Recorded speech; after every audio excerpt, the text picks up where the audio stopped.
मनुष्य को छोड़कर ये सब भोग योनियां हैं।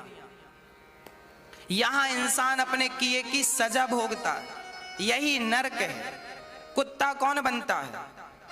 हमारे पाप ज्यादा हो जाएंगे, भगवान कहेगा जाओ कुत्ता बन के भोगो, बिल्ली बन के भोगो, चूहा बन के भोगो। भोगने के बाद जब हम मर के फिर जाते हैं, 5 किलो पाप खत्म, फिर भगवान कहते हैं अब 100 ग्राम पुण्य बचा, तो 100 ग्राम पुण्य के बल पर भगवान फिर तुम्हें मानव का तन दे देते। जाओ एक अवसर और दिया, तुम्हें मानव का चोला दे दिया, ये मानव का तन तुम पुण्य के कारण पाए हो, बड़े भाग्यमान सु तन पावा। और मानव का तन पाकर भी तुम मस्ती ही करते रहे, तो भगवान फिर से तुम्हें उन निम्न योनियों में डाल देगा, उन नीच योनियों में डाल देगा, कुत्ता बिल्ली बनाकर भेज देगा, भोगते रहना। इसलिए निवेदन करता हूं, अभी भी वक्त है, अभी भी कुछ नहीं बिगड़ा। ये जो तन मिला है सदुपयोग कर लो।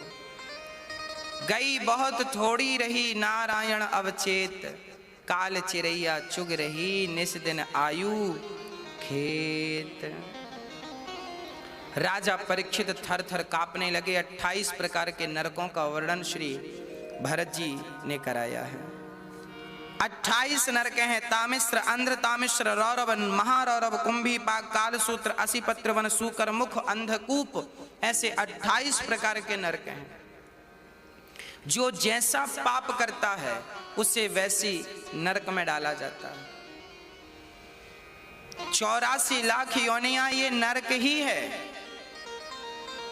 हाँ बताओ, चूहे को क्या सुख है, बंदर को क्या सुख है? पानी बरस रहा है, भीगता रहता है। इंसान कितना सुखी है, इंसान से सुखी कौन होगा?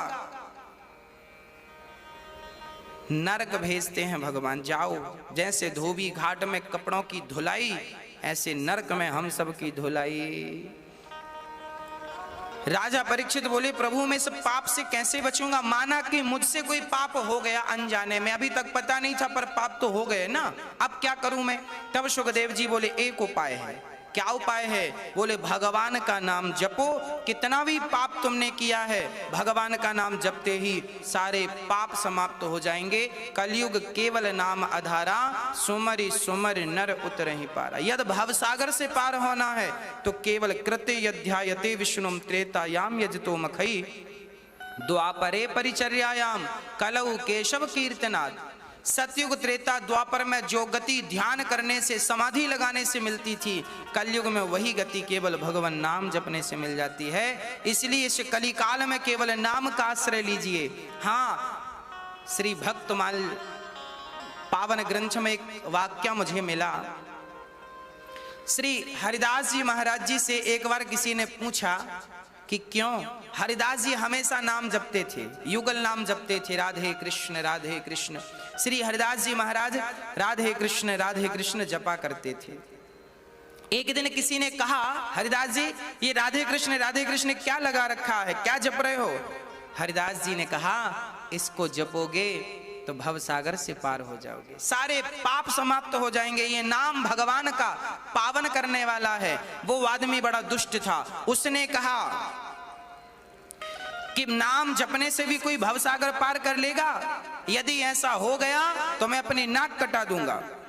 उस व्यक्ति ने हरिदास जी से कहा कि यदि भगवान का नाम जपने से यदि मेरा उद्धार हो गया तो मैं नाक कटा दूंगा।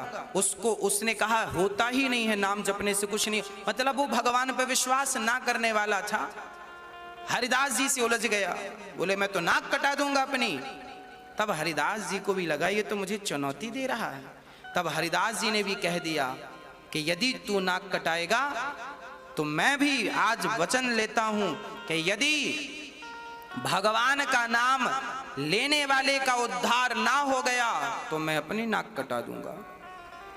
हरिदास जी का कहना था कि नाम लेने वाले का उद्धार जरूर होगा, और इनका कहना था कि नाम लेने से कुछ नहीं होगा। भक्तमाल में लिखा है कि 1 महीने के भीतर उस व्यक्ति ने, जिसने कहा था कि नाम लेने से क्या होगा, कुछ नहीं होगा, मैं अपनी नाक कटा दूंगा कुछ हो जाएगा, तो हरिदास जी महाराज जी के प्रसंग में भक्तमाला में लिखा कि उस व्यक्ति की 1 महीने के भीतर कुष्ठ रोग हो गया उसकी नाक में, और उसकी नाक गल गल के गिर गई, पूरी नाक गिर गई उसकी।